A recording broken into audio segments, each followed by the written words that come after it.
السلام علیکم خواتین و حضرات، welcome back to another episode of thought behind things. آج ہمارے ساتھ موجود ہیں ایک ایسے جرنلسٹ، نئے زمانے کے جرنلسٹ جن کا میں بہت بڑا فین ہوں اور بڑے عرصے سے ان کو میں بلا رہا تھا، بٹ وہ اتنے بزی ہوتے ہیں کہ وہ آنے کا نام ہی نہیں لے رہے تھے. But finally he has graced us with his presence. Siddique Jan Sahab, کیسے ہیں آپ؟ الحمدللہ، بہت شکریہ. اچھا، سب سے پہلے تو میں آپ کو بتاؤں گا my father is a very very huge fan of your work, اور مجھے پتا ہے کہ وہ اب دیکھ رہے ہوں گے تو بڑے ہی خوش ہوں گے، بڑے پراؤڈ ہوں گے کہ یار مزمل نے صدیق جان کا انٹرویو لیا. نہیں، بہت شکریہ، اور آپ کی بھی ذرا نوازی ہے، میں ان کا بھی شکر گزار ہوں، اور میرے لیے یہ مجھے اچھا لگ رہا ہے آپ کے ساتھ بیٹھ کر. چلیں، زبردست. اچھا، میں اسٹارٹ کروں گا سب سے پہلے تو آڈینس کو، جنہوں نے آپ کو دیکھا ہے، جو آپ کو فالو کرتے ہیں، ان کو تو پتہ ہے آئی ایم شیور، بٹ جنہوں نے نہیں دیکھا ان کو آپ تھوڑا سا اگر بتائیں کہ جرنلزم، خاص کر جو ایکسپیرینس رہا ہے پچھلے 5-7 سال کا، وہ آپ کا کیسا رہا ہے and what have you been up to? بہت اچھا ایکسپیرینس رہا ہے. دیکھیں، آپ جب بھی کسی ایسی جگہ کے اوپر ہوتے ہیں کہ آپ کو لوگ سن رہے ہیں، 1000 لوگ سن رہے ہیں، 2000 لوگ سن رہے ہیں، 3000 لوگ سن رہے ہیں، 5000 سن رہے ہیں، 50000 سن رہے ہیں، اور اگر آپ پازیٹیو کام کر رہے ہیں، اور کبھی کبھی ایسا بھی ہوتا ہے کہ آپ کے تھوڑے سے ایک آپ سمجھیں کہ کہنے کی وجہ سے بہت سارے لوگوں کا کام ہو جاتا ہے. بہت سارے آپ جو مظلوم لوگ ہوتے ہیں ان کی آپ آواز بن سکتے ہیں. آپ کئی بار آپ کی کہی ہوئی بات پہ لوگ بہت سی اچھی چیزیں شروع کر دیتے ہیں. تو یہ اللہ تعالیٰ کا شکر ادا کرنا چاہیے کہ اگر آپ ان کو لوگ دیکھ رہے ہیں، سن رہے ہیں، اور آپ پاکستان کے لیے بہتری کے لیے کام کر رہے ہیں، اور اگر آپ کو لوگ سن رہے ہیں اور آپ نیگیٹیوٹی پھیلا رہے ہیں، تو ظاہر ہے پھر یہ آپ کے لیے مناسب نہیں ہے. لیکن یہ ہے کہ جب آپ کو لوگ سننے لگ جاتے ہیں تو آپ کی ذمہ داری بہت بڑھ جاتی ہے. انڈرسٹینڈیبلی. اگر مجھے لوگ سن رہے ہیں 10,000 15,000 لوگ یا 20,000 بھی ایسے لوگ ہیں، اور مجھے پھر بڑی احتیاط کرنی ہے کہ میں کوئی ایسی بات نہ کروں جو بالکل جھوٹ ہو اور وہ تہمت ہو کسی کے اوپر، اور میں ایسی بات کروں کہ وہ مجھ سے سن کے پھر آگے چلتی چلتی وہ پتہ نہیں کہاں سے کہاں پہنچ جائے. تو ذمہ داری بھی بڑھ جاتی ہے. لیکن میرا ایکسپیرینس بہت اچھا رہا ہے الحمدللہ. چلیں، زبردست. آپ نے شروع کب کیا تھا؟ کس سال کیا تھا؟ میں نے 2015 میں شروع کیا تھا. اچھا. میرے جو ویسے تو میں نے ایک دو بار یہ چیز سنائی ہے، بتائی ہے، لیکن آپ کے ساتھ بیٹھ کر میں دوبارہ یہ ضرور بتانا چاہوں گا. ایک تو یہ کہ میرا شروع سے مزاج اس طرح کا تھا، خبریں بنانا، ٹاک شوز دیکھنا. میں آپ کو ایک انٹرسٹنگ واقعہ سنانا چاہتا ہوں.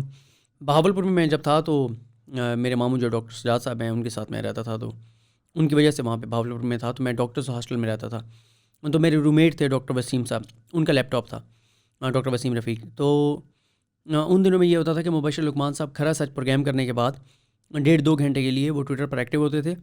لوگ ان کو رپلائی کرتے تھے، وہ پھر جس کو ری ٹویٹ کرتے تھے تو اس کو فالوور بھی مل جاتے تھے. اچھا. اور ری ٹویٹ بہت زیادہ ہوتی تھی. تو میں کیا کرتا تھا کہ میں 5-6-7 ٹویٹس کرتا تھا، ان میں سے ایک آدھ جو ہے نا وہ میری ری ٹویٹ ہو جاتی تھی. تو اکثر ڈاکٹر وسیم تھکا ہوا آتا تھا اور سویا ہوا ہوتا تھا. وہ کہتا تھا یار لائٹ بند کرو، یار لیپ ٹاپ بند کرو. میں اسے کہتا تھا یار مبشر لقمان ابھی جاگ رہا ہے.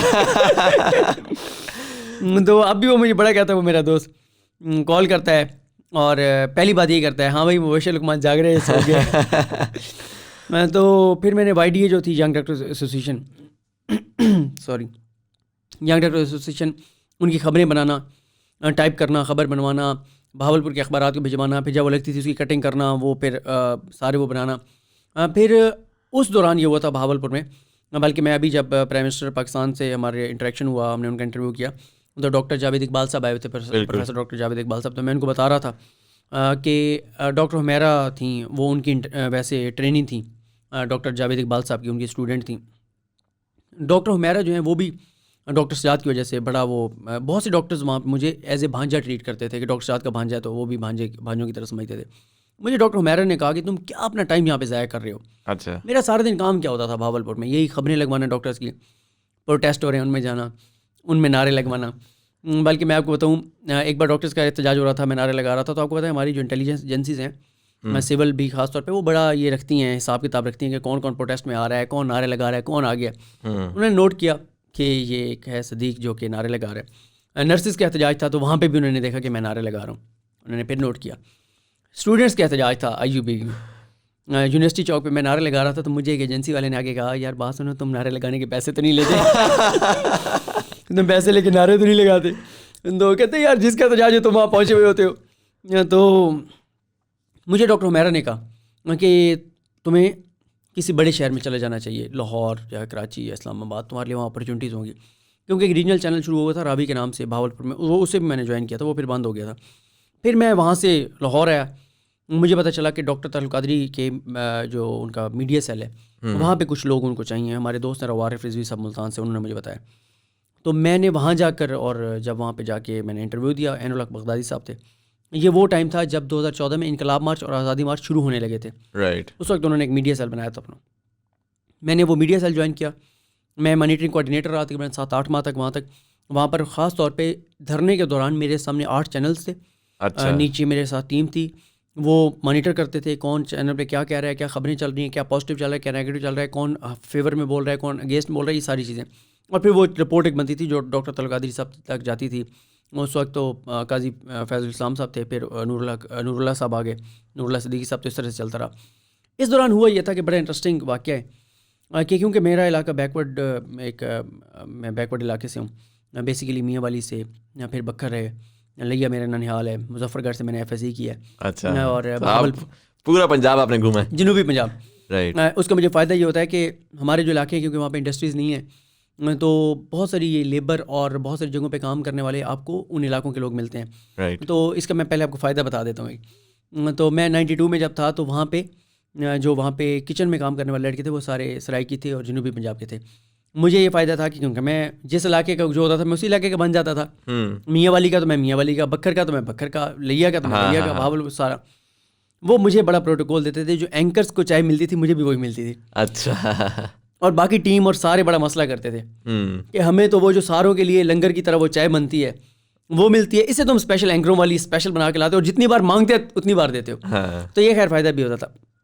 خیر مجھے فواد چودھری صاحب کا ایک دن میسج آیا. مجھے فواد چودھری صاحب کا میسج آیا کہ فواد چودھری از ہیئر اور یہ میرا نمبر ہے اور میں چاہوں گا کہ تم مجھے جوائن کرو، میری ٹیم کا حصہ بنو. میں نے مزمل بھائی وہ میسج پڑھا، مجھے سمجھ نہ آیا کہ یار یہ واقعی فواد چودھری ہے. نہیں، اور آپ کا اس سے پہلے کوئی political apart from Tahir ul-Qadri صاحب کے ساتھ جو آپ تھے، اس سے پہلے تو آپ کا کوئی انٹریکشن نہیں تھا پولیٹیشینس کے ساتھ؟ نہیں سر، مجھے ویسے آپ کا نہیں پتا آپ کا علاقہ کون سا ہے. ہم تو اردو اسپیکنگ ہے نا، انڈیا سے آئے ہیں اور پھر اس کے بعد اسی طرح اسلام آباد لاہور میں ہی گھومتے پھرتے رہے. ٹھیک ہے، اس لیے آپ ہماری نہیں سمجھ سکتے ہماری وہاں پہ کیا صورتحال ہوتی ہے. میں اکثر بتاتا ہوتا ہوں کہ ہماری یہ ہوتا ہے کہ ہم جب بیٹھے ہوتے تھے نا گھر میں، اور ہمارا وہ جب آپ دیکھتے ہیں نا کہ جب اسمبلی اجلاس چل رہا ہوتا ہے تو وہ کیمرہ یوں گھوم رہا ہوتا ہے اور مختلف آپ کو M N As M P As نظر آ رہے ہوتے ہیں. تو صوبائی اسمبلی یا قومی اسمبلی کا جب وہ آتا تھا نا اجلاس اور یوں کیمرہ گھوم رہا ہوتا تھا، ہمیں ہمارا ایم این اے یا ایم پی نظر آتا تو ہم کھڑے ہو جاتے تھے کہ یار ہمارا ایم این اے بیٹھا ہے، یار ہمارا ایم پی اے بیٹھا ہے. مطلب میں بات کر رہا ہوں یہاں پہ آپ کو اسلام آباد میں کبھی آپ کو کوئی جج بیٹھا نظر آ جائے گا، کوئی اور سیلیبریٹیز، یہ وہ ایکسپوئر ایک ہوتا ہے نا. وہاں پہ تو یہ نہیں ہوتا. ان لوگوں کو تو ہم نے صرف ٹی وی میں دیکھا ہوا تھا. میرے وہم و گمان میں نہیں تھا کہ کبھی مجھے فواد چودھری میسج کریں گے، کبھی میں سوچ بھی نہیں سکتا تھا. ہاں یہ ضرور تھا، میں ہمیشہ یہ کہتا ہوں کہ میرا یہ ایمان تھا کہ اگر آپ محنت کریں گے تو 2+2=4 کی طرح انشاءاللہ آپ کو ملے گا اس کا رزلٹ. لیکن میں یہ سوچتا تھا کہ میں پہلے بالکل ایک چھوٹے سے چینل میں جاؤں گا، وہاں پہ کام کروں گا، 20-25 سال گزار کے آہستہ آہستہ کہیں پہنچیں گے. میں نے جب دیکھا فواد چودھری، میں نے کال کی تو انہوں نے، ان کا ایک اسٹائل ہے اس طرح کا، انہوں نے بڑے اچھے طریقے سے بات کی. کہتے ہیں ابھی تو میں دبئی جا رہا ہوں، تو میں واپس آتا ہوں تو تم مجھے ملو. مزمل بھائی اب میں نے فواد چودھری سے ملنا تھا. اب میں نے کہا بڑا بندہ ہے یار، بڑے بندے سے. اچھا، اور آپ جب ویٹ کر رہے ہوں گے اس وقت آپ کا کیا آپ کے اوپر چل رہی ہوگی کہ وہ کب آئیں اور کیا ہوگا؟ اب میں اتنا ایکسائٹیڈ تھا، اتنا میں کہوں یار وہ بھول نہ جائے. فواد چودھری مجھے کال کی، فواد چودھری صاحب نے، ان کو بھول نہ جائے کہ میں نے ایک بندے کو فون کیا تھا. آپ دعا کروں اللہ کرے یار ان کو یاد رہ جائے، خود میسج بھی نہ کروں کہ یار بڑا بندہ ہے، مائنڈ نہ کر جائے کہ کیا مجھے میسج کر رہا ہے. بڑی عجیب سی صورتحال، کافی دن گزر گئے، بڑا پریشانی. لیکن شکر ہے پھر ان کی کال آ گئی. اب میں نے کہا بڑے بندے سے ملنے جانا ہے، پینٹ کوٹ پہن کے جانا چاہیے. ایک دوست کو میں نے کہا یار سستا پینٹ کوٹ کہاں سے ملے گا؟ اس نے کہا لنڈے سے ملے گا. میں نے کہا ٹھیک ہے. پینٹ کوٹ لینے گئے، وہ میرے ساتھ گیا. لیکن پینٹ کوٹ جب لینے گیا تو ساتھ 2 بندے گئے جنہوں نے مجھے پینٹ کوٹ سستا لے کے دینا تھا، ان کو پھر مجھے کڑھائی بھی کھلانی پڑی. اچھا ٹھیک ہے. اور جب پینٹ کوٹ لے کے آیا تو پتہ چلا کہ جتنے کا میں لنڈے سے لے کے آیا تو اتنے میں کسی اچھی جگہ سے بھی مل جاتا. تو میں خیر اب ٹائی لے کے آیا تھا، ٹائی باندھنی تھی، ٹائی باندھنی نہیں آتی تھی. پوچھا ادھر ادھر کسی کو نہیں آتی. پتہ چلا وہ فلاں کو ٹائی باندھنی آتی، اس کے پاس گیا یار ٹائی باندھ دو یار. اچھا یہ سارا فواد چودھری تھا کہ میٹنگ کے لیے ہو رہا ہے؟ میٹنگ کے لیے ہو رہا ہے. اب جناب میں رکشے میں بیٹھا مال روڈ پہ، ان کا وہ وکلا والا جو آفس ہے وہ ان کی فرم ہے، لیگل فرم ہے وہاں پہ. اب میں گیا وہاں پہ، اب میں بیٹھا ہوں، میرے دل کی دھڑکن تیز کہ میں نے فواد چودھری سے ملنا ہے یہ وہ. خیر وہ مجھے انہوں نے بٹھایا، جو ان کی ٹیم تھی انہوں نے. پھر جب میرا ٹائم آیا، ان کے پاس گیسٹ بیٹھتے ہوئے تو مجھے کہا، تو فواد صاحب کے پاس گیا تو اس وقت سیلیڈ کھا رہے تھے، میرے سامنے رکھا کہ آپ بھی کھائیں چائے شائے وہ. خیر انہوں نے انٹرویو میرا کیا کرنا تھا، کہتے ہیں میں آپ کو ٹویٹر پہ دیکھتا ہوں آپ بہت ایکٹیو ہیں، کیونکہ میں یہ کرتا تھا کہ 8 چینلز میرے سامنے چل رہے ہوتے تھے نا میڈیا سیل میں، اور جیسی کو بریکنگ آتی تھی نا میں بھاگ کے اپنی چیئر سے جاتا تھا، اس کی تصویریں بناتا تھا 4 اور ٹویٹ کر دیتا تھا اس بریکنگ نیوز کی. یعنی اس دور میں جس نے میرا ٹویٹر فالو کیا تھا اس کو 8 چینل دیکھنے کی ضرورت نہیں تھی. ہاں وہ آپ ایک سب کا کام آپ ایک سنگل بندہ کر رہا تھا. ہاں میں 8 چینلز کی بریکنگ جو تھی وہ میں ایک ٹویٹر اکاؤنٹ پر دے رہا تھا. تو فواد صاحب نے خیر کہا کہ ٹھیک ہے مجھے جوائن کرو، اور کہا کہ سیلری کیا ایکسپیکٹ کر رہے ہو. میں نے کہا میرے لیے یہ بڑی سعادت کی بات ہے آپ کے ساتھ کام کرنا. میں نے کہا سیلری کا کوئی مسئلہ نہیں ہے. کہتے نہیں تو سیلری تمہاری فی الحال تو جو ہوگی کوئی مسئلہ نہیں ہے، بعد میں کر لیں گے تم جاؤ. میں وہاں پہ گیا 92، تو انہوں نے مجھے جب جوائننگ لیٹر دیا تو اس کے اوپر لکھا ہوا، انہوں نے مجھے کہا آپ نے جا کے جوائننگ دینی ہے اسلام آباد میں. میں نے کہا یار اسلام آباد میں، وہ مجھے پہلے کلاسر صاحب بھی کہہ چکے تھے ٹویٹر پہ ان سے بھی میری بات ہوئی تھی. اچھا. اور جب کلاسر صاحب کی پہلے بار مجھے کال آئی تھی تو میں لاہور میں وہ جو کوٹھا پنڈ ہے وہاں پہ تھا اور کافی شور تھا، اور میں ادھر ادھر بھاگ رہا تھا کہ یار کہاں پہ خاموشی ہوگی وہاں جا کے کال سنوں، بڑا بندہ ہے شور سن کے کال ہی نہ بند کر دے کہ یار یہ کہاں پہ کھڑا ہوا ہے اتنا شور آ رہا ہے. تو میں نے کہا یہ تو مجھے کلاسر صاحب بھی کہہ چکے تھے کہ اگر اسلام آباد آنا چاہتے ہو تو یہ. میں اب جب اسلام آباد آیا مزمل بھائی تو مجھے یہ تھا، میں بہت پریشان تھا. مجھے یہ تھا کہ اسلام آباد امیر لوگوں کا شہر ہے، بڑے لوگوں کا شہر ہے، پتہ نہیں میرا کیا بنے گا، یہ وہ سارا کچھ. تو لیکن وہ ایک الگ ہے. پھر یہاں پہ میرے ایک دوست ہے یہاں G11 میں، غلام مصطفیٰ نورانی صاحب، انہوں نے مجھے اپنے گھر میں ٹھہرایا. پھر فواد چودھری صاحب جب ایک بار میٹنگ ہوئی، پروگرام جب شروع ہونے لگا ہمارا، ہو کیا رہا ہے پروگرام کا نام تھا، تو ڈاکٹر فاروق سلیم صاحب اور فواد چودھری صاحب تھے. تو ڈاکٹر اور جو ہے وہ پروگرام 92 پہ شروع ہوا 10 بجے. تو اب جب فواد صاحب نے کہا نا کہ صدیق آپ کس واٹس ایپ، آپ کا واٹس ایپ نمبر کون سا ہے؟ میرے پاس واٹس ایپ والا موبائل ہی نہیں تھا. اچھا آپ کے پاس وہ فیچر فون تھا سادہ؟ ہاں میں نے کہا جی واٹس ایپ، کہتے وہ تو بہت ضروری ہے. میں نے کہا جی میں کرتا ہوں. میں نے جا کے بتایا غلام مصطفیٰ نورانی صاحب کو، میں نے کہا جی وہ واٹس ایپ والا موبائل. کہتے کوئی، انہوں نے گاڑی میں مجھے بٹھایا، لے آئے یہاں پہ بلیو ایریا میں، اور انہوں نے مجھے گلیکسی گرینڈ پرائم اس وقت آیا تھا. اچھا 24-25 ہزار کا تھا، وہ انہوں نے مجھے لے کے دیا تھا. تو وہ میرے محسن ہیں، انہوں نے مجھے بڑی مہربانی کی. پھر میں 92 ہوتا تھا اس وقت میلوڈی کے سامنے ایک گلی میں ہاسٹل میں پھر شفٹ ہو گیا. اور مزمل بھائی یہ ہوتا تھا 12 سے 14 گھنٹے کام کیا، جب تھک جاتا تھا جا کے سو جاتا تھا، جیسے ہی آنکھ کھلتی تھی تیار ہوا دوبارہ آ کے کام پہ بیٹھ گیا. تو اس طرح سے آیا، اور وہ شروعات ہوئی آپ کی جرنلزم کی انڈسٹری کے اندر. اچھا جو یوٹیوب کا آپ کا جرنی ہے اس میں پرائمریلی جو سب سے کور چیز آپ نے پکڑی وہ سپریم کورٹ پکڑی، رائٹ؟ یا جنرلی اوور آل کورٹس پکڑے اور آپ اس کے بارے میں رپورٹنگ آپ نے اسٹارٹ کی. یہ کیا وجہ تھی؟ Why did you get interested? یہ جو ساری کی ساری لیگل سائڈ ہے اور اس کے اندر کیسے شوق پیدا ہوا؟ بہت سارے لوگ یہ سمجھیں گے کہ شاید یہ میچ فکس تھا کہ آپ نے یہ سوال، میں نے آپ کو کہا تھا کہ آپ نے میرے سے یہ سوال پوچھنا. نہیں میں کیونکہ آنیسٹلی نہیں میں اگلی بات بتا، it's not a very entertaining topic نا، لوگ تو ادھر ادھر نکل جاتے ہیں. میں وہی یہ کہہ رہا ہوں، حالانکہ آپ نے جو سوال پوچھا مجھے اتنا مزہ آ رہا ہے آپ سے بات کر کے، اور آپ نے بڑی ویلڈ ایک چیز پوچھی. مجھ سے آج تک یہ کسی نے نہیں پوچھا کہ یار تم سیدھے منہ اٹھا کے سپریم کورٹ پہنچ گئے ہو. ایپکس کورٹ ہے، ملک کی سب سے بڑی عدالت ہے بھائی. بالکل تم وہاں پہنچ گئے ہو.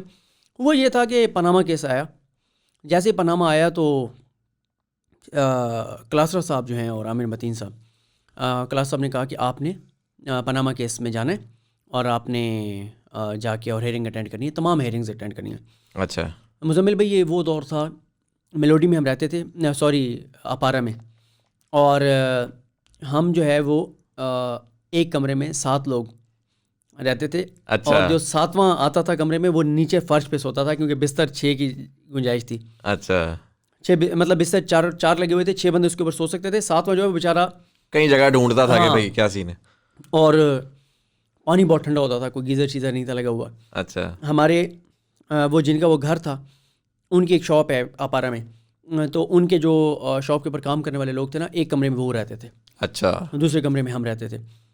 تو صبح ٹھنڈے پانی کے ساتھ منہ دھو کے، اس وقت تو یہ سزا لگتی تھی کہ روف کلاسر صاحب نے ہمیں سزا دی ہے، اور گالی اللہ تعالیٰ معاف کرے کبھی نہیں دی تھی، لیکن شکوہ بڑا ہوتا تھا کہ یار کلاسر صاحب نے کیا یار ذلیل و خوار کر کے رکھ دیا، کسی اچھی جگہ کمفرٹیبل جگہ رکھ لیتے کم از کم. اتنی شدید سردی میں صبح پھر پیسے اکثر نہیں ہوتے تھے.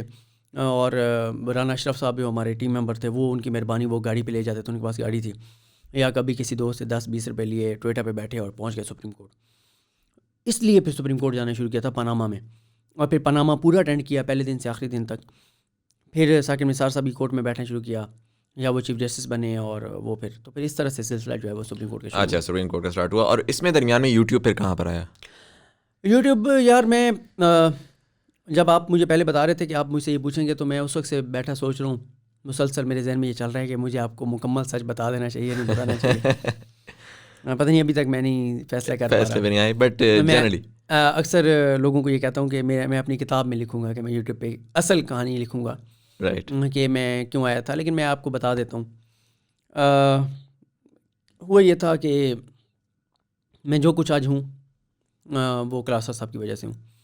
مجھے وہ اسکرین پہ نہ لاتے, مجھے وہ سپریم کورٹ نہ بھیجتے, مجھے وہ انکریج نہ کرتے, وہ اور عامر متین صاحب مجھے نہ سکھاتے, نہ مجھے بتاتے, نہ مجھے انکریج کرتے, تو میں کچھ بھی نہ ہوتا. کون جانتا تھا کہ صدیق جان کوئی ہے.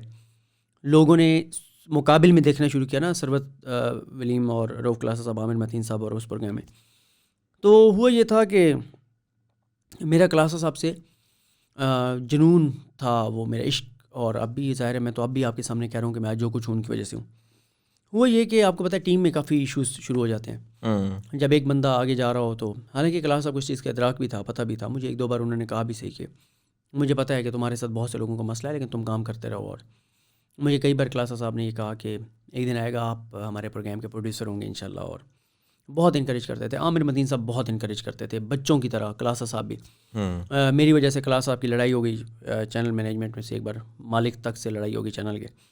وہ کہتے تھے کہ آپ کیوں اس کو پروگرام میں اتنا لیتے ہیں, لوگ آپ کو دیکھنا چاہتے ہیں, یعنی کلاس صاحب اور عامر صاحب کو. یہ کون ہے بھائی, اس کو کون دیکھے گا؟ کیونکہ کلاس صاحب اور عامر صاحب دونوں رپورٹر رہے ہیں. تو کلاسرا صاحب جو ہے وہ کہتے تھے کہ لوگ خبر دیکھنا چاہتے ہیں, انفارمیشن چاہتے ہیں, اور اس کے پاس انفارمیشن ہوتی ہے. تو درمیان میں میرا بھی پر بند ہو گیا. پھر کلاسر صاحب نے کہا کہ اس کو آڈیو پہ لینا شروع کریں, پھر چھوٹی ونڈو میں. پھر ایک دن غصے میں آ کے کہتے یار پوری ونڈو میں لو, کوئی مسئلہ نہیں ہے, میں کر لوں گا. بڑی انہوں نے لڑائی لی میرے لیے. ان تمام چیزوں کا مجھے ادراک تھا. اور یہ نہیں تھا کہ یہ محبت یک طرفہ تھی, یہ دو طرفہ تھی. یعنی میں بھی صبح 8 بجے گھر سے نکلتا تھا لوکل ٹرانسپورٹ پہ جانا. اور پھر خاص طور پہ یہ وہ دور تھا جب میری شادی بالکل نئی نئی ہوئی تھی, اور میں نے ثاقب نثار صاحب کی کورٹ میں جانا. مجھے اکثر دوست میرے کہتے تھے کہ صفائی والوں کے ساتھ ساتھ اگر کوئی بندہ سپریم کورٹ میں آتا ہے تو وہ صدیق ہے.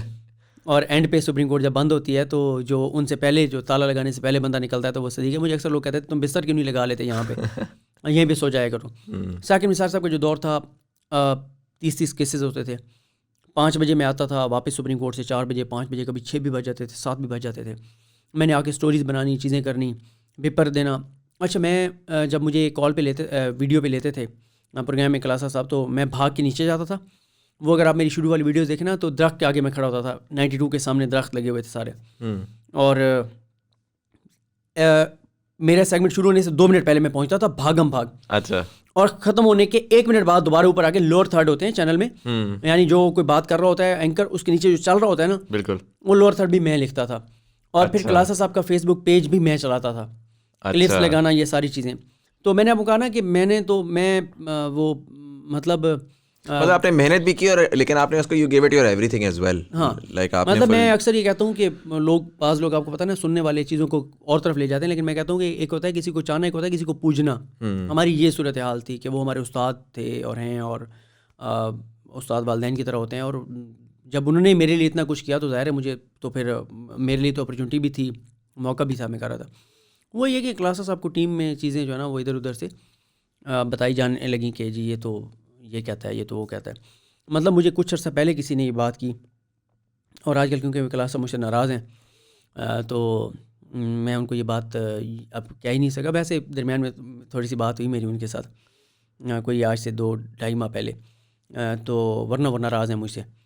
اور اب میں یہ بات نہیں ان کو کہہ سکتا, تو آپ کے توسط سے یہ بات ان کو بتاتا ہوں. مجھے کسی نے کہا کہ کلاسر صاحب کی ٹیم میں سے کسی نے کہا کہ صدیق نے یہ کہا کہ رؤف کلاسر صاحب تو میری خبروں پہ ایک پروگرام کرتے ہیں, تو یہ ہے وہ اس طرح کی باتیں نا میں سوچ بھی نہیں سکتا, میں تصور میں بھی نہیں سوچ سکتا.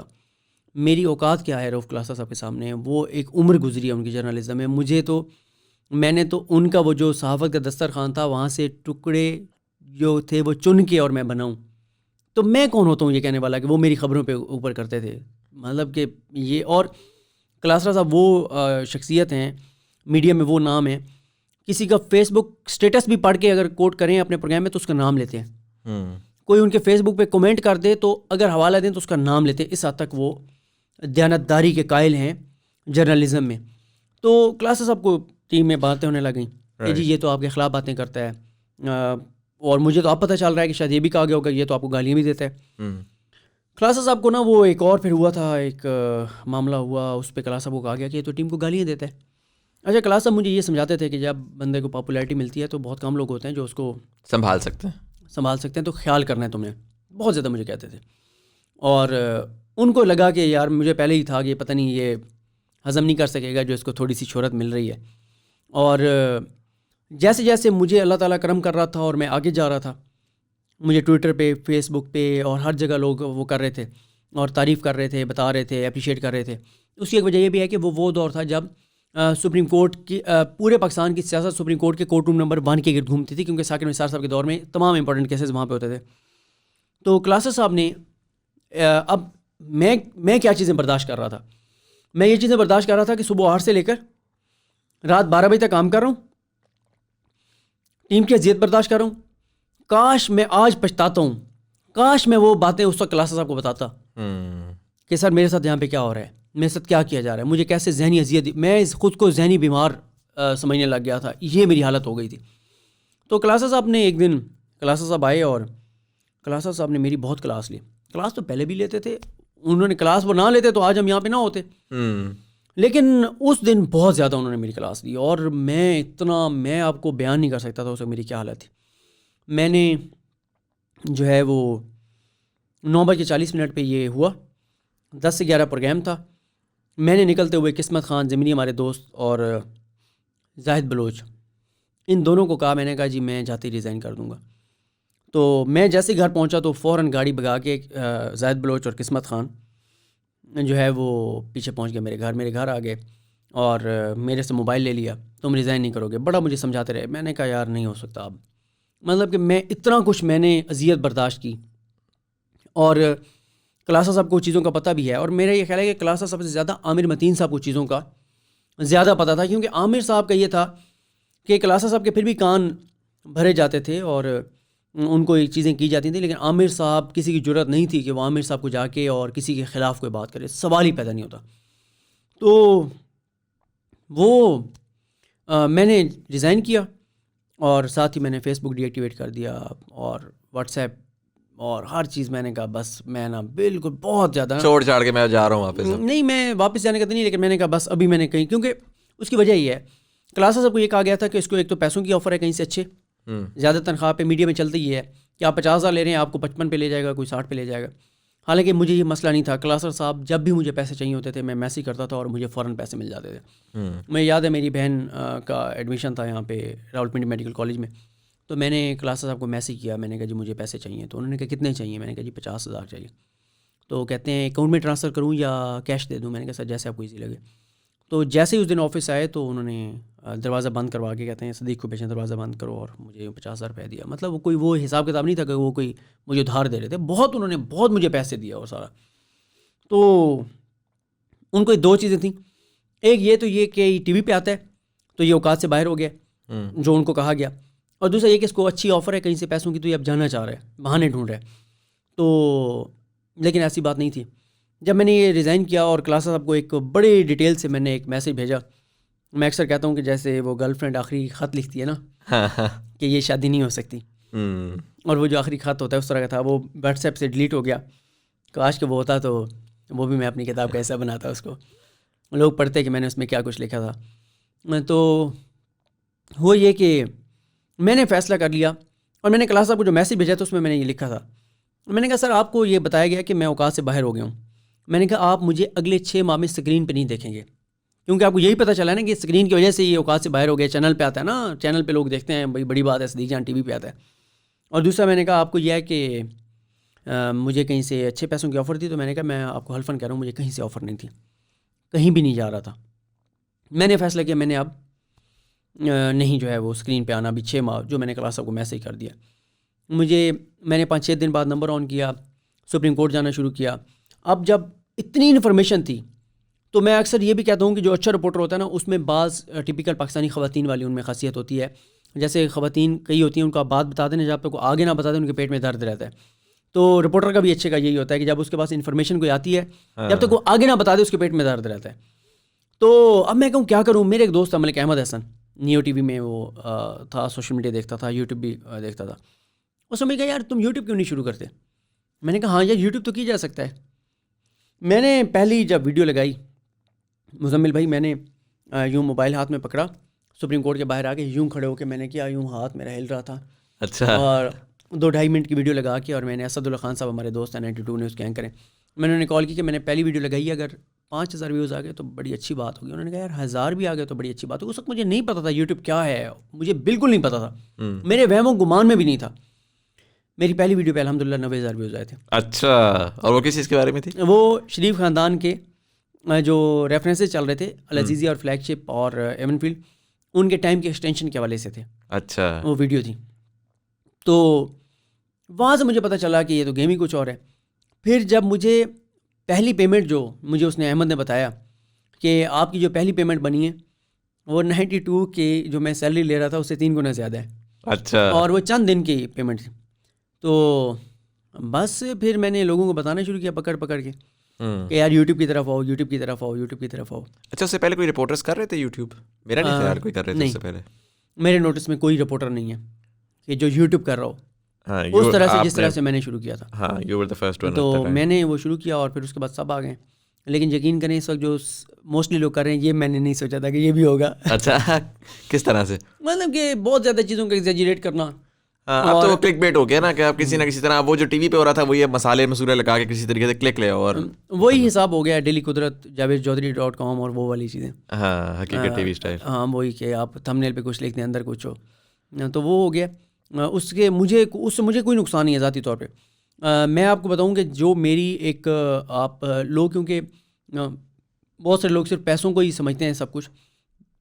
ریونیو کے پوائنٹ آف ویو سے اگر میں بات کروں تو میں نے بالکل مطلب لاس نہیں کیا. میری جو آڈینس تھی الحمدللہ وہ میچور آڈینس ہے, زیادہ اوورسیز پاکستانی ہیں, پڑھے لکھے لوگ ہیں, سینسیبل لوگ ہیں, وہ اسی طرح موجود ہے. مجھے اگر دکھ ہوتا ہے نا مزمل بھائی تو, اور اذیت ہوتی ہے تو یہ ہوتی ہے بہت سارے اچھے کام کرنے والے رپورٹرز بیچارے پیچھے ہو گئے ہیں, نیچے چلے گئے ہیں, ان کو کوئی دیکھتا ہی نہیں ہے. بڑے ان کی خبریں سن کے بڑے یوٹیوبر کر دیتے ہیں ان کو کریڈٹ دیے بغیر. یہ ایک ہے, باقی مجھے کوئی نہیں الحمدللہ, اللہ کا شکر ہے, میرا الحمدللہ ٹھیک چل رہا ہے. اور میں نے درمیان میں کچھ لوگوں کو ٹارگیٹ کرنا شروع کیا تو پھر مجھے خود ہی یہ احساس ہوا کہ لگے گا کہ شاید پتہ نہیں وہ کہیں گے کہ ہمارے کیونکہ ویوز سے زیادہ ہو گئے تو یہ کر رہے ہیں, حالانکہ ایسی بات نہیں ہے.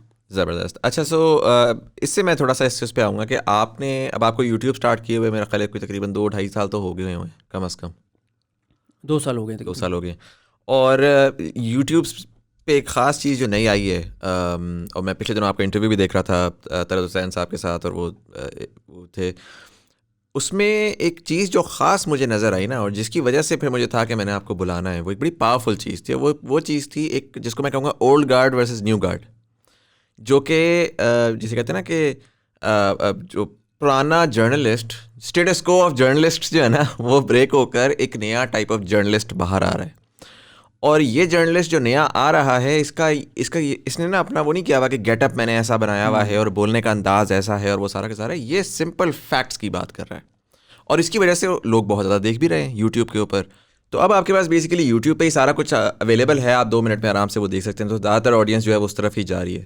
تو سوال میرا پرابلی اس میں یہ ہے کہ آپ کو کیا لگتا ہے, پہلا تو, اور اس سوال کو میں 2 حصوں میں بریک کروں گا. پہلا سوال تو یہ ہے کہ کیا آپ کو لگتا ہے کہ نیوز چینلز کے حالات خراب ہو گئے ہیں؟ سننے میں یہ آ رہا ہے کہ جی ایڈ ریونیو گورنمنٹ دیتی تھی وہ ختم ہو گیا, اس کی وجہ سے سسٹین نہیں کر پا رہے. اور دوسرا سوال یہ ہے کہ کیا آپ کو لگتا ہے کہ اب جو یہ نیا طریقہ کار ہے جرنلزم کا, یوٹیوب اور ٹویٹر اور اس کے اوپر, اس کی وجہ سے جس طرح سے ہم نیوز کو کنزیوم کرتے ہیں وہ طریقہ کار ہی بدل جائے گا؟ دیکھیں, آپ کے سوال کے پہلے حصے کا جواب یہ ہے کہ چینلز کے حالات اتنے خراب نہیں جتنے بتائے جا رہے ہیں. اچھا, اب ایڈ مل رہے ہیں, پیسہ ہے, اور یہ جتنے مالکان ہیں ان سارے مالکان کا میں آپ کو یہ بتا دوں, ان کا صرف بزنس یہ میڈیا چینل نہیں ہے. انہوں نے اپنے بہت سارے بزنسز جو ہیں ان کو کور دینے کے لیے, ٹیکس چوری کرنے کے لیے, اداروں پہ انفلوئنس بڑھانے کے لیے, اپنے کام نکلوانے کے لیے, کئی 2 نمبر دھندے اپنے بچانے کے لیے انہوں نے چینل شروع کر رکھے ہیں. تو اب ایڈ بھی مل رہا ہے, ان کے پاس پیسہ بھی ہے, ورنہ ان کا آڈٹ کر لیں آپ کو پتہ چل جائے گا. بڑے 7-8 کی بات کر رہا ہوں, باقی نچلے تو چینلز ہیں ان کی وہ انکم ابھی نہیں ہے. دوسری جو آپ نے بات کی, دیکھیں آج کی اگر سب سے بڑی خبر وہ یہ ہے کہ نعیم بخاری صاحب, 5 خبریں ہیں. ایک خبر یہ ہے کہ نعیم بخاری صاحب جو ہیں ان کا کیس تھا اسلام آباد ہائی کورٹ میں. ایک تھا صدارتی ریفرنس جو ہے کہ سینٹ الیکشن اوپن بیلٹنگ کے ذریعے ہونے چاہیے نہیں ہونے چاہیے. تیسرا ہے کہ فارن فنڈنگ کیس دوبارہ شروع ہو گیا ہے پی ٹی آئی کا. اب یہ 3 کیسز ہیں. 7 بجے سے 11 بجے تک آپ کو ان کے اوپر بات کرتے ہوئے کون نظر آئیں گے؟ پولیٹیشنز, ارریلیونٹ لوگ, ایون کہ وہ لوگ جن کی اپنی پارٹیوں میں وہ حیثیت نہیں ہے کہ ان کے پاس انفارمیشن ہو پارٹی کے حوالے سے. دوسری طرف آپ کو سپریم کورٹ کے 2-3 رپورٹرز کی 10-10 منٹ کی ویڈیوز مل جائیں گی. آپ فاسٹ پلے کر کے 5 منٹ میں سن لیں گے. آپ کو اسلام آباد ہائی کورٹ کے رپورٹرز کی 2 کی ویڈیوز پوری 10-10 منٹ کی 8 منٹ کی مل جائیں گی. آپ کو الیکشن کمیشن کے 2 رپورٹرز کی 10-10 منٹ کی ویڈیوز مل جائیں گی. جب آپ کو ہر جگہ کی جو آپ سننا چاہتے ہیں A to Z انفارمیشن مل جائے گی, تو آپ ٹی وی کیوں دیکھیں گے جہاں پہ وہ یہ بول رہا ہے کہ مجھے کسی نے بتایا, اور وہاں پر جس نے ایکچولی ایکسپیرینس کیا ہے وہ ڈائریکٹ بتا رہا ہے آپ کو, تو آپ اس کے پاس جائیں گے, ظاہر ہے. اور دوسرا یہ ہے اب لوگوں کے پاس ٹائم نہیں ہے. آپ کیا کہہ رہے ہیں, آپ کیا کہہ رہے ہیں, آپ کیا کہہ رہے ہیں. ظاہر ہے پی ٹی آئی کا بندہ پی ٹی آئی کی پالیسی کو ڈیفینڈ ہی کرے گا نا یار, مجھے یہ تھوڑی کہے گا نہیں. اور لاجیکل آرگیومنٹس بھی نہیں ہے نا. اب بس وہ لٹرلی وہ جو 5 سال پہلے جو بات ہوتی تھی آج بھی وہی ہوتی ہے, وہ اس کو بس گھما کر ایک نئے انداز میں بیان کر دیتے ہیں. اب لوگ انفارمیشن, اب یہ ہے کہ آپ گاڑی میں بیٹھے ہیں, آپ نے بلوٹوتھ کنیکٹ کیا ہے, آپ نے شکل و صورت کسی کی نہیں دیکھنی, آپ کو کنٹینٹ اس کا سننا ہے. آپ اس کو فاسٹ پلے کر کے آپ کو کہیں پہ لگتا ہے ڈریگ ہو رہا ہے, آپ تھوڑا سا آگے کر لیں گے, آپ اپنے مطلب کی بات سن چکے ہیں بند کر دیں گے. اس لیے لوگ تیزی سے ڈیجیٹل میڈیا کی طرف آ رہے ہیں اور مین اسٹریم میڈیا سے لوگ دور ہو رہے ہیں. تو آپ کو لگ رہا ہے کہ یہ اب آگے یہ جو یہ سٹائل ہے یہ بڑھے گا؟ بہت زیادہ بڑھ چکا ہے, پہلے ہی زیادہ ہو چکا ہے, ضرورت سے زیادہ. لیکن ابھی بھی بہت اچھے لوگوں کی گنجائش ہے, بہت سے اچھے لوگ آئیں گے. اور اب یہ آپ کی میڈیا اور یہ چیزیں یوٹیوب پہ چلے گا. میڈیا مین اسٹریم کا امپیکٹ رہے گا, وہ ختم نہیں ہو سکتا, وہ ایک حقیقت ہے. لیکن اب یوٹیوب بھی ایک حقیقت بن چکی ہے اور اس کے برابر ہی آ چکے ہیں. آپ تو خود سوشل میڈیا کو اتنے غور سے دیکھتے ہیں اور آپ ماشاء اللہ خود ایک سوشل میڈیا پہ آپ ایک انفلوئنس ہے. اب آپ دیکھیں گے سوشل میڈیا بعض چیزوں میں میڈیا کو لے کر آ رہا ہوتا ہے. نہیں, وہ خبر ہی پہلے خبر آتی تھی ٹویٹر پہ جاتی تھی, اب تو ٹویٹر سے خبر بنتی ہے بیسیکلی. بالکل ایسے ہے. تو وہ اس طرح سے the modality has definitely changed. جو مجھے چیز زیادہ انٹرسٹنگ لگتی ہے نا, ابھی جو آپ کا پچھلے دنوں شو بھی ہوا تھا ڈان کے اوپر انٹرویو, ساتھ آپ کا بھی پرائم منسٹر کے ساتھ جو ابھی میٹنگ ہوئی, اور اس کے بعد پھر جو ایک طوفان آیا کہ یہ یوٹیوبرز چلے گئے اور یہ ڈیجیٹل میڈیا کے لوگ چلے گئے. انفارچونیٹلی وہ رسپیکٹ نہیں دی جا رہی اس اسپیس کو, ان لوگوں کو. کام کر رہے ہیں, کام وہ بھی کر رہے ہیں, کام یہ بھی کر رہے ہیں.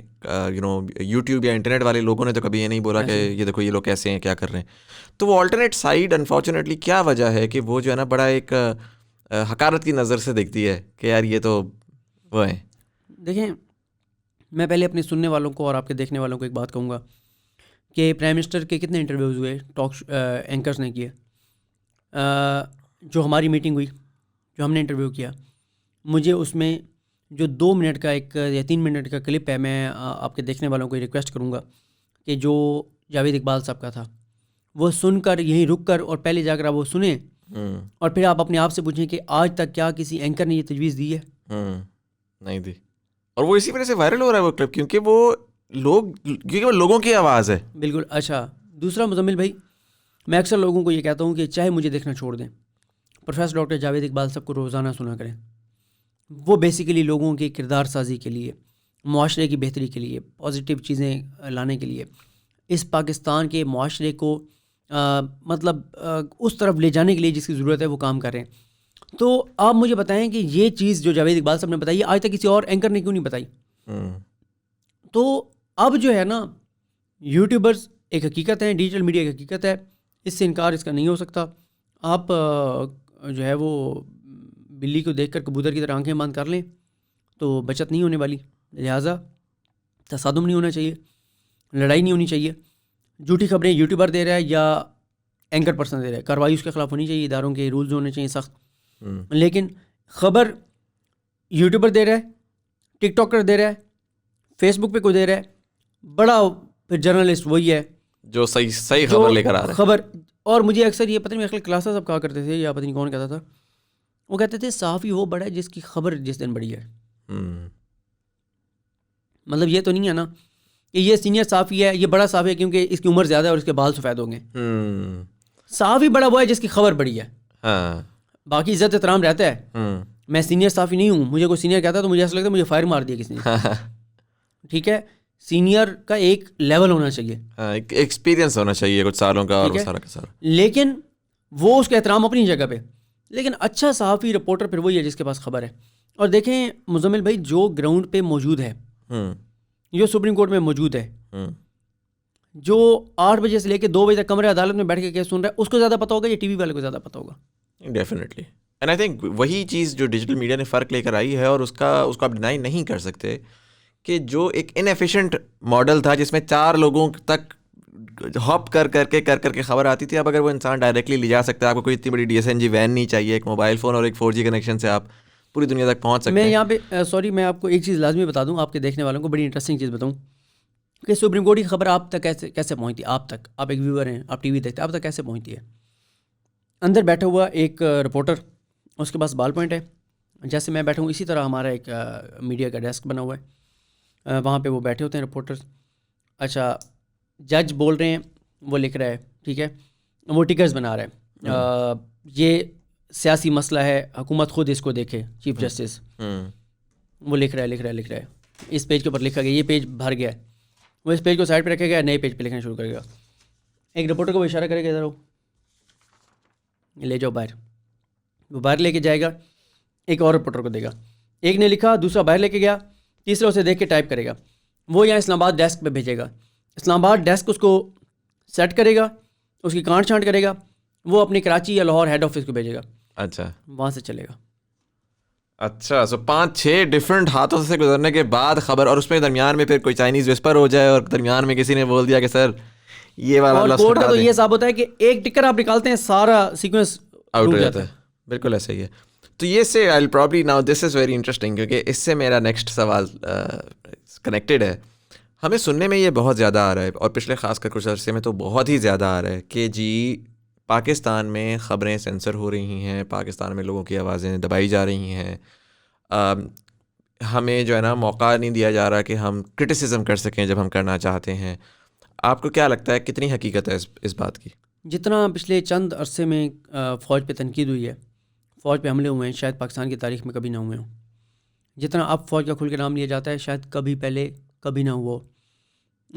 مسئلہ یہ آ جاتا ہے جو میں نے طلعت صاحب کو پروگرام میں اس بیٹھ کے کہا تھا, جب آپ کا اپنا ذات کا مسئلہ آتا ہے, آپ کے مال کا مسئلہ آتا ہے, آپ کے مالی مفاد کا مسئلہ آتا ہے, جب ملک ریاض کا مسئلہ آتا ہے تو آپ کی زبانیں بند ہو جاتی ہیں. آپ کہتے ہیں میں ملک ریاض کے خلاف بات کروں گا, ہمارا ایڈ بند ہو جائے گا, ایڈ بند ہوگا تو میری تنخواہ بند ہو جائے گی, اس لیے میں ملک ریاض کے خلاف نہیں بولوں گا. ذاتی مفاد ہے نا, مالی مفاد ہے, ایک انڈیویجول کا مفاد ہے. دوسری طرف آپ کو کہا جاتا ہے کہ یار یہ جو خبر ہے نا یہ ایسے نہیں ہے, اگر آپ اس کو کریں گے نا ہمارا دشمن اس کو پک کرے گا اور پاکستان کے خلاف استعمال کرے گا, ملکی مفاد کا معاملہ. آپ کہتے ہیں نہیں میں تو جرنلسٹ ہوں, میرا کام ہے انفارمیشن دینا. دیکھیں ہوتا کیا ہے مزمل بھائی, میں آپ کو ایک بات بتاؤں. سپریم کورٹ میں ڈاکٹر عبدالقدیر خان صاحب کے جو کیس تھا چل رہا ہے, جس میں ان کے جانب سے کچھ وکلا پیش ہوئے کہ وہ کہتے ہیں کہ مجھے آزادی نہیں ہے, مجھے باہر نہیں نکلنے دیتے. ڈاکٹر قدیر خان صاحب کے جو وکالت کر رہے تھے انہوں نے ایسی اسٹیٹمنٹس دیں کہ اگر وہ آ کے میں بھی ویڈیو کرتا اور وہ باہر نکلتی تو پاکستان کے خلاف وہ بہت غلط انداز میں جاتی. اب وہ قدیر خان صاحب نہیں کہہ رہے تھے, ڈاکٹر عبدالقدیر خان نہیں کہہ رہے تھے, وہ ان کا وکیل کہہ رہا تھا, جو کہ ویسے ہی اب میں ذات پہ بات نہیں کرتا, نہ کرنی چاہیے, لیکن ان کا جو ایز اے وکیل جو کیلیبر ہے وہ میں جانتا ہوں. وہ اس طرح کے بیانات دے کے اپنی خبریں لگوانے کی کوشش کرتے ہیں. میں ٹھیک ہے ایک صحافی ہوں, میں ایک رپورٹر ہوں, لیکن سب سے پہلے میں پاکستانی ہوں. پاکستان ہے تو میں ہوں, میری فیملی یہیں پہ ہے, میرا سب کچھ یہاں پہ ہے, میں نے دفن یہیں پہ ہونا ہے. میرا یہ نہیں کہ میں نے اس ملک سے بھاگ جانا ہے یا چلے جانا ہے, یا میرے اثاثے اور جائیدادیں باہر ہیں یا میرے فیملی باہر ہے.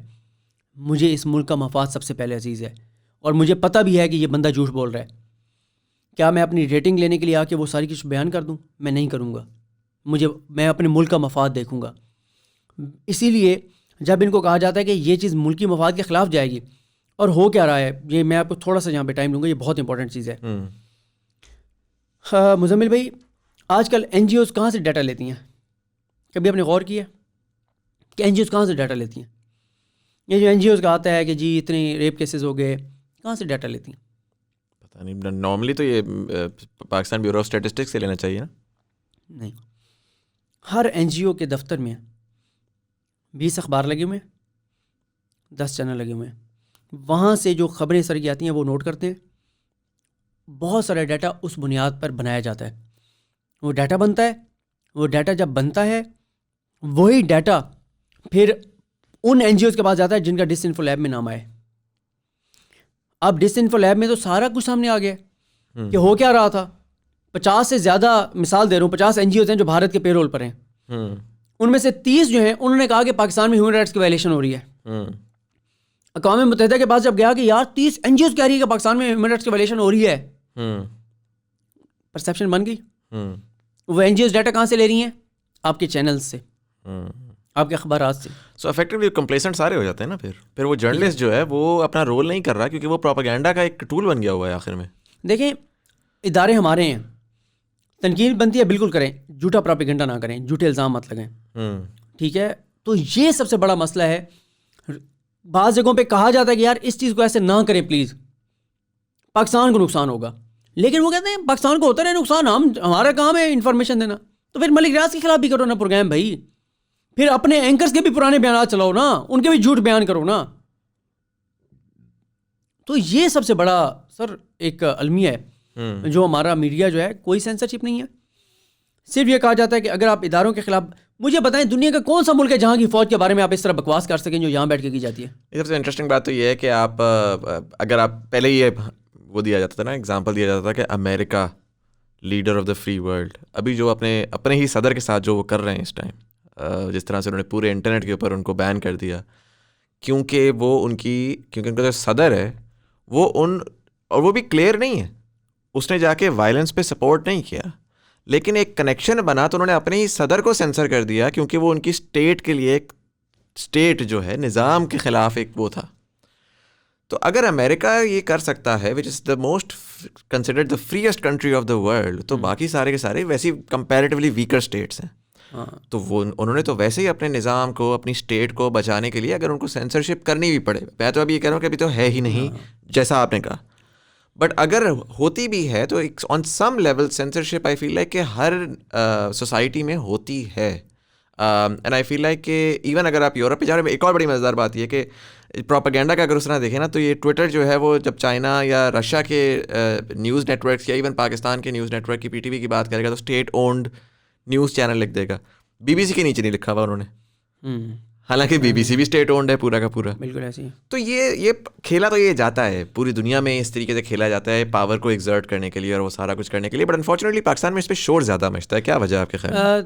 اس کی وجہ یہ ہے نا، بہت سارے لوگ ہیں جن کے بیرونی مفادات ہیں، این جی اوز کے ساتھ وابستہ ہیں، ان پولیٹیکل پارٹیز کے ساتھ مفادات ہیں، جن کے بارے میں جن کا بیانیہ سخت فوج مخالف ہے، ان کو فائدہ دینے کے لیے سارا کچھ کیا جاتا ہے.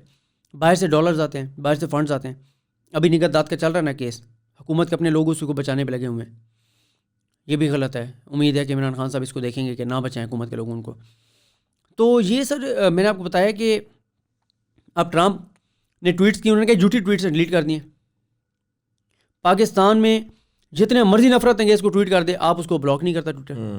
اور اگر گورنمنٹ کہے کہ اس کو بلاک کریں تو لوگ شور مچاتے ہیں کہ دیکھو ذرا گورنمنٹ سینسرشپ کر رہی ہے. ہاں، تو یہ ہونا چاہیے. آپ سوشل میڈیا ایک ایسی چیز ہے یار، میں اپنے آپ کو پیش کر رہا ہوں نا، میں ایک جھوٹی خبر دے رہا ہوں یار، مجھے بلائیں، مجھے پکڑیں یار، میرا یوٹیوب چینل بند کریں، مجھے ثبوت مانگیں یا میرا چینل بند کریں. کوئی سینس آف رسپانسبلٹی تو ہونی چاہیے نا، بڑا تو جنگل کا قانون ہے. بالکل ایسے ہی ہے. اگر ہم ایز اے سوسائٹی اگر ہم آج 2021 تک پہنچے ہیں تو کسی سسٹم کے تحت ہی پہنچے ہیں، ایسے ہی ہے، ورنہ تو اسی طرح پھرتے رہتے، ایک دوسرے کو مارتے رہتے. اچھا، میں نے ایک اسٹوری ڈالی تھی انسٹاگرام کے اوپر، میں نے کہا جی صدیق جان صاحب آ رہے ہیں تو آپ سوال کوئی پوچھیں. تو اس میں کچھ لوگوں نے مجھے کہا کہ جی صدیق جان صاحب ویسے بڑے اچھے رپورٹر ہیں، بہت اچھی چیز فیکچوئل باتیں کرتے ہیں، بٹ کبھی کبھار وہ نیوٹرل نہیں ہوتے. تو کیا یہ سچ ہے؟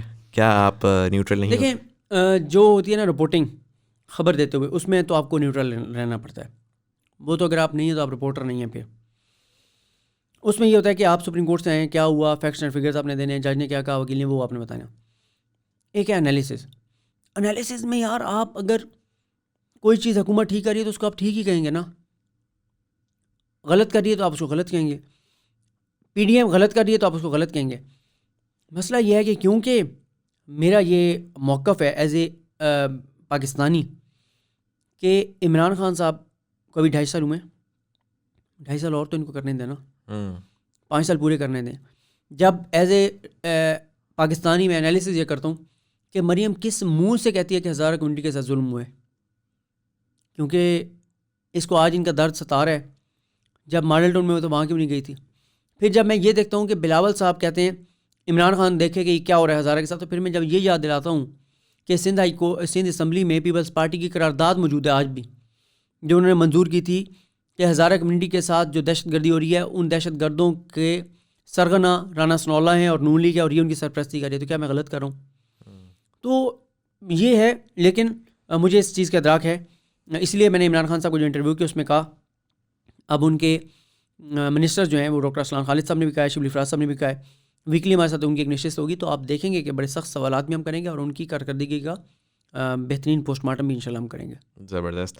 اچھا یہ مجھے بتائیے گا کہ ایک تو ڈیفینیٹلی آپ ایک بڑا اچھا کام کر رہے ہیں, بٹ اس کے علاوہ آپ کو کیا لگتا ہے اس وقت پاکستان میں کون سے ٹاپ, کیونکہ ہم نے یہ تو آئیڈینٹیفائی کر لیا, بہت ہی پرابلمز آئیڈینٹیفائی کر لیا, لوگ بھی دیکھ رہے ہیں, لوگ سن رہے ہیں, لوگ کہہ رہے ہیں یار اچھا اگر نیوز کا نظام ہی خراب ہے تو پھر ہم کس کے پاس جائیں, رائٹ؟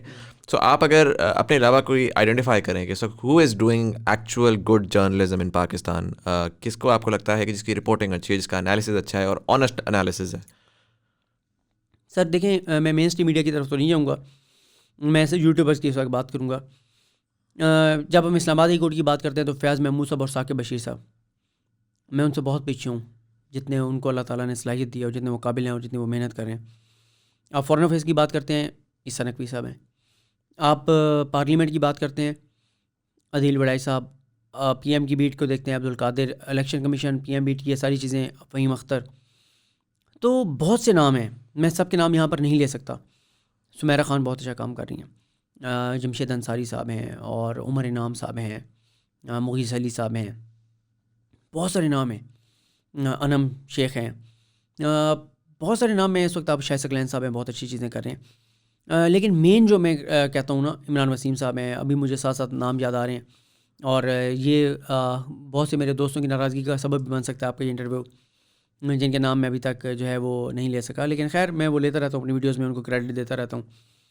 جو رپورٹر فیلڈ میں جاتا ہے, جو گراؤنڈ پر موجود ہے, بڑا صحافی وہی ہے, بڑی خبر اس کے پاس ہے, انفارمیشن جس کے پاس ہے, کنٹینٹ جس کے پاس ہے, وہی بڑا صحافی ہے, اور اسی کو ہی ہمیں دیکھنا چاہیے, سننا چاہیے. اگر آپ کو لگتا ہے کہ میں آپ کنٹینٹ نہیں دے رہا, اب مجھے سننا چھوڑ دیں, تاکہ مجھے پتہ چلے کہ یار مجھے فیلڈ میں جانا ہے. ویوز گر جائیں گے آٹومیٹکلی, وہ ایک نظام بن گیا نا کہ میں جھوٹی خبر دوں, نیچے 100 کمنٹس ہونے چاہیے کہ یار یہ تم جھوٹ بول رہے ہو. 3 ماہ بعد میری 3 ماہ پہلے کوئی ویڈیو سامنے لائیں کہ تم نے یہ کہا تھا, یہ نہیں ہوا. مجھے پتہ ہوگا یار کوئی میرا احتساب کرنے والا بھی ہے, یہ نہیں ہو رہا ہے سوشل میڈیا پر. اچھا سوشل میڈیا پہ ایک یہ بھی چیز اسٹارٹ ہو گئی ہے, میرے خیال میں پہلے اس کے بارے میں بات کی بھی ہے یا نہیں, بٹ کلک بیٹ بہت زیادہ اسٹارٹ ہو چکا ہے. اب وہ آپ نے اسٹارٹ میں میرا خیال ہے تھوڑا سا بتایا کہ اب جنرلی یوٹیوب کے اوپر بھی جو ہے وہ سارے یوٹیوب پہ یہ کہا جاتا ہے کور کمانڈرز کانفرنس ختم ہوتی ہے, کور کمانڈرز کانفرنس کی اندرونی کہانی. بالکل. آج تک کسی کور کمانڈر نے ریٹائرمنٹ کے بعد مرتے دم تک نہیں بتایا گیا کہ اس کور کمانڈر کانفرنس میں کیا ہوا تھا. پی ایم ملتا ہے ڈی جی آئی ایس آئی اور آرمی چیف سے, ہم آپ کو بتائیں گے اس میں کیا ہوا. وہ بات پرائم منسٹر کے کسی وزیر کو بھی نہیں پتہ ہوگی کہ پی ایم نے آرمی چیف اور D G I S I کے ساتھ کیا بات کی ہے. یہاں پہ تو وہ جو ملکہ آئی تھی, جو شہزادہ اور شہزادی آئے تھے, تو کچھ لوگوں نے تو یہ بھی بتا دیا تھا کہ جب تھک ہار کے وہ رات بیڈ پہ سونے کے لیے گئے تو انہوں نے عمران خان کی کس طرح تعریفیں کی تھیں اور عمران خان کے بارے میں کیا کہا تھا. تو ہمیں ایز اے ویور تھوڑا سا مطلب یہ چیز بھی دیکھنی چاہیے. تو یہ بہت زیادہ ہو گیا, بہت زیادہ ہو گیا, اور میں بڑی شدت سے کمی محسوس کرتا ہوں. کوئی ایک بندہ ہونا چاہیے جو ہم سب کا احتساب کرے, یوٹیوبرس کا. ہمارے تھمبنیل کیا ہوتے ہیں, ہمارا کنٹینٹ کیا ہوتا ہے, ہم نے کیا کہہ رہے ہیں, یہ ہمارا احتساب ہونا چاہیے. بالکل صحیح ہے. I am gonna end this, almost 52 minutes ہو چکے ہیں, اور گھنٹے کا I try to wrap it up in an hour. But مجھے یہ بتائیں کہ آپ کو کیا لگتا ہے پاکستان کے بارے میں, پاکستان کو دیکھتے ہوئے آپ ریگولرلی رپورٹنگ کر رہے ہیں, آپ ظاہر ہے بہت زیادہ کنیکٹڈ ہیں, آپ 12 سے 16 گھنٹے آپ دن کے اپنے جو ہیں وہ لگاتے ہیں بیسیکلی فل ٹائم یہی کرنے میں. آپ کو اگلے 10 سال کا پاکستان کیسا نظر آ رہا ہے آج کل کے حالات کو مد نظر رکھتے ہوئے؟